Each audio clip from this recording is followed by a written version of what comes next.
देखिए, आज हमारी जो प्रेस कॉन्फ्रेंस रखी गई है अलीगढ़ जिले में, हमारी यात्रा जो किसान मजदूर मंच के बैनर तले 17 तारीख को 10 बजे किसान घाट से शुरू हुई थी। जो किसान घाट से अपनी 10 बजे चली थी पैदल के रास्ते। जो हमारे किसान सेना के राष्ट्रीय अध्यक्ष चौधरी अवनीत कुमार जी, जो किसान मजदूर मंच का बैनर तले जो यात्रा आ रही है उसके भी ये राष्ट्रीय अध्यक्ष थे, जिसमें 22 संगठनों का हमारा इसमें समर्थन है। और हमारे 17 तारीख से 10 बजे से लगातार हरिद्वार से 4 संगठन के राष्ट्रीय अध्यक्ष बराबर साथ चल रहे हैं। हर जिले में हर एक संगठन के राष्ट्रीय अध्यक्ष अपनी हिस्सेदारी बनाते हैं। लेकिन हमारी जो यात्रा है आज हमारी मेरठ के अंदर सिवाय टोल पर अपना स्थान ग्रहण करेगी आज शाम को, जो कि वहाँ के अधिकारियों ने रोकने का काम किया। रोका तो सभी जगह जा रहे हैं, लेकिन हमें बार बार जो कहते हैं अपने ज्ञापन के माध्यम से अपनी बात रख दो, हम ज्ञापन के माध्यम से अपनी बात नहीं रख रहे। हमारे किसान सेना के राष्ट्रीय अध्यक्ष और साथ में जो राष्ट्रीय अध्यक्ष चल रहे हैं, सभी का यह कहना है हमारी जो यात्रा है वो हम गंगा जल लेके जो चल रहे हैं वो हम संसद भवन तक जाएंगे। उद्देश्य हमारा ये है, सरकार ने कहा था जब सरकार इनकी बनी थी कि गन्ना अब की बार 500 पार होगा, लेकिन गन्ने का आज तक रेट नहीं बढ़ा। हमारा गन्ना आज भी 370 रुपये क्विंटल बिक रहा है, लेकिन उसके साथ साथ जो गन्ना हमारा डल गया वो आज तक पेमेंट नहीं मिला। सरकार ने ये भी कहा था कि आज अगर हमारा 14 दिन के अंदर गन्ने का पेमेंट नहीं आता तो हम उसका मैं ब्याज के आपके पास पैसा वापस करेंगे, लेकिन ब्याज तो ब्याज हमें मूल ही नहीं मिल पाया। उसके साथ साथ हमारे बिजनौर के अंदर एक गुलदार जानवर जो घूम रहा है, वहाँ पे 60 किसानों की हत्या हो गई। उस पर सरकार प्रशासन ने आज तक कोई संज्ञान नहीं लिया। हम चाहते हैं वहाँ के उनके परिवार को एक मुआवजा मिले। उसी के साथ साथ सरकार हर शहर में हर जिले में पूरे भारत में स्मार्ट मीटर लगा रही है। हम स्मार्ट मीटर को मना नहीं कर रहे, लेकिन स्मार्ट मीटर जैसा काम तो कर दे। उसी के साथ साथ जैसे पंजाब में ये पीड़ित आपदा आई है, जो ये सभी ने देखा, सरकार इसका कोई मुआवजा नहीं दे पा रही, कोई आर्थिक मदद नहीं दे पा रही। इसी के साथ साथ पंजाब के हिमाचल भी है, इसमें उत्तराखंड भी है, उत्तर प्रदेश भी है। सरकार ने एक एजेंडा और इस्तेमाल कर दिया, खादर और बांगर।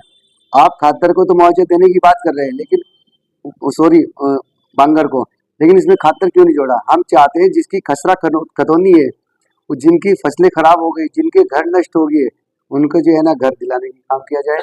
जिनकी फसल खराब हुई उन्हें मुआवजा दिलाना चाहिए, और जिनके डंगर बह गए उनकी व्यवस्था डंगर की भी कराई जाए।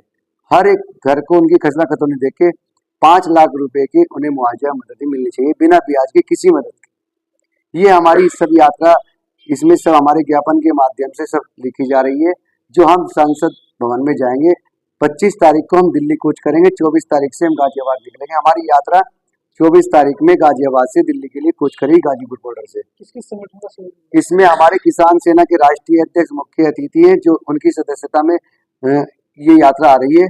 हमारे किसान यूनियन हिंद के राष्ट्रीय अध्यक्ष चौधरी साजिद अली जी हैं। किसान यूनियन संघर्ष मोर्चा के अखिलेश चौधरी जी इसमें साथ चल रहे हैं। किसान यूनियन वेलफेयर फाउंडेशन के सोमदत्त शर्मा जी, ये हमारे 4 संगठन के राष्ट्रीय अध्यक्ष साथ चल रहे। सभी 22 के 22 संगठन 24 तारीख को गाजियाबाद में सब इकट्ठा होंगे।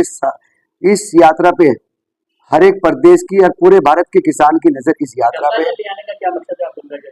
गंगा जल ले जाने का मकसद ये है क्योंकि जो है ना, हमें पवित्र करना उन्हें।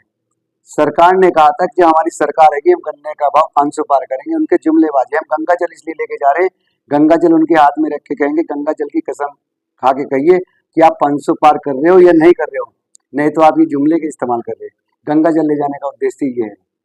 अलीगढ़ प्रेस करने का मकसद क्या है? अलीगढ़ प्रेस करने का उद्देश्य है, जो हमारे सभी जिलों के पदाधिकारी की जिनकी ड्यूटी लगाई गई थी हर एक जिले में, उनकी ड्यूटी तकरीबन सभी की समाप्त होती जा रही है। सभी जिलों को ये आदेश दिया जाता है 23 तारीख में गाजियाबाद के लिए सभी पदाधिकारी, सभी किसान अपने कार्यकर्ताओं के साथ, ट्रैक्टर ट्रॉलियों के साथ अपने मजबूती से कपड़े लत्ते लेकर, क्या परिस्थिति आगे की बने वो कल की बात है, लेकिन पूरी मजबूती के साथ हम अपने दिल्ली में कूच करेंगे। और हमें उम्मीद है कि हम अपना गन्ने का भाव 500 पार करा के ही वापस लौटेंगे। अब करो और मरो की लड़ाई आ गई, क्योंकि 3 साल से हमारे अभी तक गन्ने का पेमेंट नहीं हो पाया। उत्तराखंड इकबाल शुगर मिल का आज तक गन्ने का पेमेंट नहीं है, जो फैक्ट्री प्राइवेट को बेच दी गई। सरकार कोई संज्ञान नहीं ले रही। ये क्या मकसद है इसका? आज जो प्रेस वार्ता की गई है किस पर्पज से की गई है कि हमारी हरिद्वार के किसान घाट से जो यात्रा शुरू हुई थी किसान सेना के बैनर तले वो यात्रा किसानों की समस्याओं को लेकर और जो हिंदुस्तान में स्मार्ट मीटर के नाम पर लोगों को लूटने का काम किया जा रहा है उसे रोकने के लिए, और गन्ना का जो मूल्य किसान भाइयों को सही टाइम पे नहीं मिला दिया जाता है, उन मूल्यों को बढ़ाने के लिए और उनका पेमेंट सही टाइम पे कराने के लिए वो हमने यात्रा शुरू की है। वो यात्रा हमारी दिल्ली संसद भवन तक कूच करेगी और हम 17 तारीख से पैदल यात्रा कर रहे हैं और आज हमारी यात्रा मेरठ आ चुकी है और आने वाली 25 तारीख को हम संसद भवन का घेराव भी करेंगे और जितने भी हमारे किसान भाई हैं, अलीगढ़ से भी जितनी भी हमारे ज्यादा से ज्यादा किसान संगठन के पदाधिकारी हैं और कार्यकर्ता ज्यादा से ज्यादा वो सभी दिल्ली कूच करेंगे। अलीगढ़ प्रेस करने का क्या मकसद है? अलीगढ़ प्रेस करने का यही मकसद है कि जो हमारे पदाधिकारी हैं और किसान सेना से जुड़े हुए लोग हैं, क्योंकि स्मार्ट मीटर की समस्याएं और अलीगढ़ शहर में भी बहुत से ऐसे गांव आ रहे हैं जहाँ पे गन्ने की खेती होती है, तो यहाँ पे भी मैं भी किसान का बच्चा हूँ क्योंकि हमारी भी गांव में जमीन पड़ी हुई है, तो इसीलिए जो किसानों को सही वक्त पे मूल्य नहीं मिल पा रहा है, जो जितने भी सरकारी कर्मचारी हैं चाहे पुलिस विभाग में हो या किसी भी विभाग में, उन्हें टाइम पे तो उनका पेमेंट मिल जाता है, किसानों को पेमेंट क्यों नहीं देते टाइम पे? भाई किसानों का भी तो पेमेंट टाइम पे दिया जाए। जैसे कोई सरकारी कर्मचारी उसे 2 तारीख में उसकी तनख्वाह उसके खाते में पहुंच जाती है और किसानों का पैसा उनके खाते में नहीं पहुंच पाता, क्यों? आप किसानों के पैसे को इस्तेमाल करते हैं, 6-6 महीने 8-8 महीने बरतते हैं, तब जाके किसानों का पैसा देते हैं, वो भी टाइम पे नहीं देते और वो भी कम देते हैं। तो हम चाहते हैं कि हमारी यात्रा और हम अपना जो भी ज्ञापन होगा वहां पे अपना सौंपेंगे और उसमें जितनी भी हमारी मांगे हैं उन मांगों को पूरा कराने की पूरी कोशिश की जाएगी। अलीगढ़ से कितने लोग शामिल होंगे? अलीगढ़ से ज्यादा लोग किसान पैदल यात्रा में शामिल होंगे। कब रवानगी होगी? हमारी 24 तारीख में अलीगढ़ से? जी।